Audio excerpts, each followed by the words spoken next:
मां भगवती परम्बा जगदंबा श्री बालक त्रिपुर सुंदरी जी मां बहुचर मां की अपने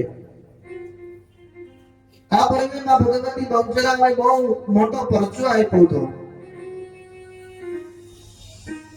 कीधुं के माना परचा अपरंपार छे शक्ति उपासना देवताए पण करी भगवान महादेवे पण करी ब्रह्माए पण करी विष्णुए पण करी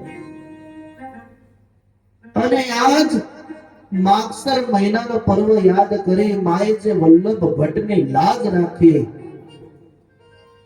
અને એ કથા નાનકડી વાત છે આપણે બધા સવાલ સાંભળીએ કે વલ્લભ ભટ્ટની લાજ રાખી બા બહુચર આવે માગસર સુદ બીજ અને એ દિવસ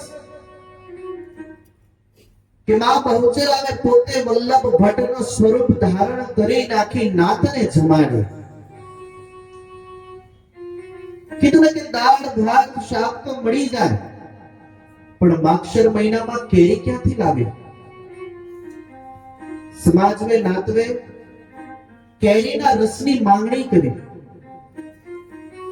અને કહેવાય છે વલ્લભ ભટ્ટ તો માના અનન્ય ભક્ત હતા कलकत्ता में जाइए तो रामकृष्ण परमहंस और गुजरात की भूमि में जाइए तो वल्लभ भट्ट मेवाड़ एक कहेवाय के वल्लभ भट्ट ने भक्ति एवी मां प्रति अनन्य भक्ति अनन्य भाव अनन्य विश्वास के एक दिवस एवो आयो कि वल्लभ भट्ट जी ने भाव के श्रीनाथ जी ने मारे दर्शन करवा जवा छे અને વલ્લભ ભટ્ટજી શ્રીનાથજીના સવારના પૂર્વમાં દર્શન કરવા જાય તો વૈષ્ણવ ધર્મના કોઈક ભગત હતા એ સાંભેથી આવતા હતા અને વલ્લભ ભટ્ટજીને કીધું કે હે વલ્લભ તું ક્યાં જાવ છો તો વલ્લભ ભટ્ટજી કીધું દર્શન કરવા જાવ કા તું તો માતાજીનો ભગત છે આ તો બાપનું મંદિર છે તારે બાપના મંદિરે થોડી જવાય માનું મંદિર થોડી છે તો વલ્લભ ભટ્ટ કે કાઈ વાંધો નહીં મને જાવું છે હા હા તું તારી માના મંદિરે જા બાપના મંદિરે જવાની કોઈ જરૂરત નથી વલ્લભ ભટ્ટજીને દિલમાં લાગી પડ્યું આજે કે આજે હું કોઈમાં ભેદ નહીં દેવતાનો ભેદ નહીં કરવા વાળો આજ ભગત આજ મને કોઈ આવીને મને અટકાવે ભલે વલ્લભ ભટ્ટજીને દુઃખ થયું અને વલ્લભ ભટ્ટજી નીકળી ગયા અને વલ્લભ ભટ્ટજી શું બોલ્યા હે વૈષ્ણવ તું જોઈ લેજે કાલ સવારનો સમય આવે તો એવું ન થાય કે તારા શ્રીનાથજીના સ્વરૂપ મને મારી બહુચરમાં દર્શન આપે સવારનો સમય થયો વલ્લભ ભટ્ટજી પાછા ગયા દર્શન કરવા ત્યારે પાછા ફરીલા વૈષ્ણવ મહિલા આવે પાછું એ જ કીધું કે ક્યાં આવેલો તો વલ્લભ ભટ્ટજી હસતા હસતા બોલ્યા જ્યાં જે તારા શ્રીનાથજીના સ્વરૂપ મારી બહુચર જો મને દર્શન ન આપે ને वल्लभ भट्ट નું ભજન કરેલું મકાન આ તો વલ્લભ ભટ્ટજી દોડતા દોડતા ગયા અને રુદન કરતા કરતા હે ભગવતી હે બહુચરા મારી લાજ રાખજે માં મારી લાજ રાખજે આ બાજુ શ્રીનાથજીના દરવાજા ખુલ્લા વલ્લભ ભટ્ટજી બોલ્યા જય બહુચરા તા તો શ્રીનાથજીના નાકના ઉપર તો નથડી હતી બાપ હા બંને હાથ મલકાયેલા ફરી ગયા હતા માથા પર ચોટલો લગાવેલો હતો અને વલ્લભજી બોલ્યા કે જય બહુચરા પણ ભક્તનો ભાવ તો એવો હોય ને કે જેવા ભાવે તમે ભજો ને એવા ભાવે ભગવાન તમારી પાસે આવે બસ ફક્ત એને ખાલી પુકાર કરવાની જરૂર છે પણ આજે આપણે સમય નથી બેસવાનો પછી ક્યાં પરમાત્મા આપણો ભેટો થાય ક્યાં પરમાત્મા આપણી સાથે આવે वल्लभ भट्ट की भक्ति तो जो कीधुं के जगत भक्ति करी ने जगत मेणा टोणा બધું જ કરવા આવે બોલવા આવે પણ એ મેણા ટોણા સાંભળીને જો એનું ભજન ભૂલી જઈએ ને તો એનાથી મોટો દોષ કોઈ નથી આપણા જીવનમાં ભજન કરેલું એ જ કમાણી સાથે અંતે આવવાની છે અને એમ જોતા वल्लभ भट्टजी बोला जय बहुचरा तो બધા વૈષ્ણવો ભેગા થયા કે તું જય बहुचरा કેમ બોલ્યો આ તમારા શ્રીનાથજીનું મંદિર છે વલ્લભ ભટ્ટજીની ભક્તિ એવી વિશાળ હતી, વિરાટ હતી, તોય બધા વૈષ્ણવોએ વલ્લભ ભટ્ટને પકડીને માર માર્યો. શું માર માર્યો? ત્યારે વલ્લભ ભટ્ટજી શું કે માં તારું નામનું ભજન કરતા, માં તારું સ્મરણ કરતા પણ મને આજે માર માર્યો. તો માં બહુચરા કે દીકરા તું ચિંતા ન કરીશ.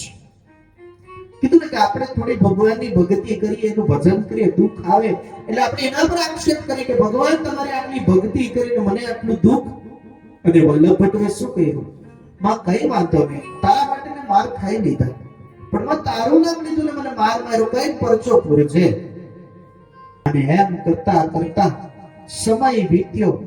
સમય કોઈની રાહ નથી જોતો, કાળ કોઈની રાહ નથી જોતો. કાળ ચક્ર તો સદૈવ ફરતો રહે છે.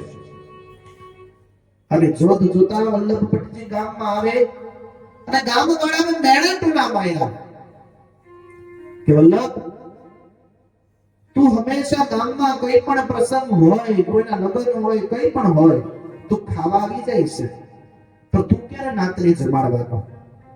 તારે તો નાતને જમાડવું પડે ને. તો વલ્લભ ભટ્ટજી કહે કે કાઈ વાંધો નહીં, જમાડી દઈશ. પણ કીધું ને જગતના અંદરમાં સગા સંબંધી કઈ કેટલા પણ હોય, મિત્ર, ભાઈ, બંધુ, સખા, જ્યારે પરીક્ષાનો સમય આવે ને ત્યારે નાથ પરીક્ષા લઈ જ લઈ શકે, કોઈ કોઈનું નહીં થાય. અને ત્યારે એ જ પ્રમાણે આખી નાતને વલ્લભ ભટ્ટજીને કીધું કે અમને તમે જે ભોજન કરાવો, નાતને જમાડો, તો અમે કે એ પ્રમાણે જમાડો. કે ઠીક છે, બોલો. તો વલ્લભ ભટ્ટજીને કીધું આખી નાતને કે વલ્લભ ભટ્ટજી અને બોટાળજી બંને ભાઈ, એને એમ કીધું કે અમને કેરીનો રસ ને રોટલી ખાવી છે. હવે વિચારો, આ માગસર મહિનો ઠંડીમાં ક્યાં કેરી મળે? આપણે મળે કેરી? મળે કોઈ દિવસ? ના મળે. ઠંડીના મોસમમાં મળે જ નહીં. અને નાતને પરીક્ષા લીધી કે આ વલ્લભ ભટ્ટ શું કરે છે. પણ જીવનમાં એટલું યાદ રાખજો, હું વારંઘડી કહું છું, એક વખતે ઈશ્વરના સાથે તમે તમારો તાંતણ બાંધી લીધો હોય ને, પછી દુનિયાની કોઈ બી તાકાત આવે તમને એનાથી છૂટું ના કરી શકે. એ જ પ્રમાણે વલ્લભ ભટ્ટજીએ કહી દીધું કે હા હું જમાડીશ. અને વલ્લભ ભટ્ટજી ઉભા થઈ અને અમદાવાદ નજીક નવાપરા પાસે નદી વહે છે, સાબરમતી, ત્યાં જઈને બેસી ગયા એમના ભાઈ જોડે અને રુદન કરવા માંડ્યા કે માં આવી કઠિન પરીક્ષા, આવી વિકટ પરીક્ષા માં કેમ કરીશ? એ તો રુદન કરે, માને યાદ કરે, સ્મરણ કરે, માં ભગવતી લાજ રાખજે, માં ભગવતી લાજ રાખજે, હે જગદંબા લાજ રાખજે માં. હા બાજુ માં તો માં છે ને. સાચું ભજન, સાચો ભરોસો, એનો જપ કોઈ સફળ જાતું નથી. ભલે વહેલું નહીં તો મોડું, પણ તમારા ભજનમાં જેટલી તાકાત હશે ને એટલી જ તમારા સમય પ્રગટ થશે. અને એમ જોત જોતા વલ્લભ ભટ્ટજી તો નદી કાંઠે બિચારા બેઠી રહ્યા કે માં મારી લાજ રાખજે. પણ આ બાજુ ભગવતી હાથ મંડળથી ઉતરી વલ્લભ ભટ્ટનું સ્વરૂપ ધારણ કરી એમના ભાઈનું સ્વરૂપ નરસિંહા વીરાવે ધારણ કર્યું અને આખી નાતને કેરીનો રસ ને રોટલી ભગવતી બહુચરા પોતે જમાડે ને વલ્લભ ભટ્ટ તો નદીના કાંઠે રોવે. વિચારો, ભક્તની લાજ રાખવા માટે વારંવાર ભગવાનને આવવું પડે ને આવવું જ પડે છે. પણ મહત્વનું ભક્તનું ભજન છે. હા, પછી એમ નહીં કે તમે બે માળા ફરાવો એટલે એ હાજર થાય, વાત ખોટી. અને ભરોસો બહુ પાકો જરૂરી છે. ગણેશ સુધી આવીને ત્યાં સુધી ભરોસો જરૂરી છે. અને વલ્લભ ભટ્ટ તો એના ભાઈ તો નદી કાંઠે રોવે. અને છેલ્લે વલ્લભ ભટ્ટ બોલે ચાલો એ બધાને સમય આપી તો દીધો, બધી નાત ભેગી થઈ, આપણે જઈએ, જે મારી માની ઈચ્છા, જે મારી બહુચરાની ઈચ્છા. વલ્લભ ભટ્ટ આંખમાં આંસુ રોતા જાય તો સાંભળેથી બધી નાત ભેગી થાય કે વલ્લભ ભટ્ટ ખમા બાપ તું કેવું ભોજન કરાયું, બધા આંગળા ચાટતા રહી ગયા. વલ્લભ ભટ્ટના આંખમાં આંસુ આવી ગયા. હું તો અહીંયા નક્કી ને મારી બહુચર મુખને જમાડવા, આખી નાતને નક્કી મારી બહુચર જમાડવા કહ્યું છે. અને આ બાજુ વલ્લભ ભટ્ટને માતાજી સંકેત આપે, દીકરા ગભરાશો નહીં, તારી આખી નાતને મેં બહુચરોએ જમાડી છે. દીકરા તને ચિંતાની કોઈ વાત નથી, જા તારું ભજન છે ને હું બહુચર આપશે. વલ્લભ ભટ્ટની લાજ માં ભગવતીએ રાખી અને પછી તો વલ્લભ ભટ્ટની ઈચ્છા થઈ કે માં તે બધું જ કર્યું. આજે પણ નવાપરાની જગ્યામાં જાજો, અમદાવાદ પાસે જ્યાં જૂના બહુચરા છે ત્યાં વલ્લભ ભટ્ટની વાવ છે. અને આજે પણ ત્યાં તમે દર્શન કરવા જાઓ ને તો ત્યાંથી માટી આપવામાં આવે છે. એ વાવની ત્યાંથી માટી પ્રસાદમાં આપવામાં આવે છે કે એ માટીના ઘરે મંદિરમાં મૂકીને એની સેવા કરવાની હોય, એની પૂજા કરવાની હોય. અને માં બહુચરને પોતે વચન આપ્યું હોય કે જેના ઘરે શેર માટીની ખોટ હોય ને, ખાલી આ વરસતાની પૂજા કરો, વરસ પતેને જો દીકરા ન દઉં ને તો હું માલા બહુચરી નહીં. મારું વચન આપ્યું વલ્લભ ભટ્ટને. અને હાલે તારીખમાં કઈ કેટલાના પારણામાં બહેચરીએ બંધાયેલા છે, કઈ કેટલા રોગ શરીરમાંથી માતાજીએ ભાગ્યા છે. શક્તિ હોય એના હાથમાં જ છે, એ જ કરી શકે.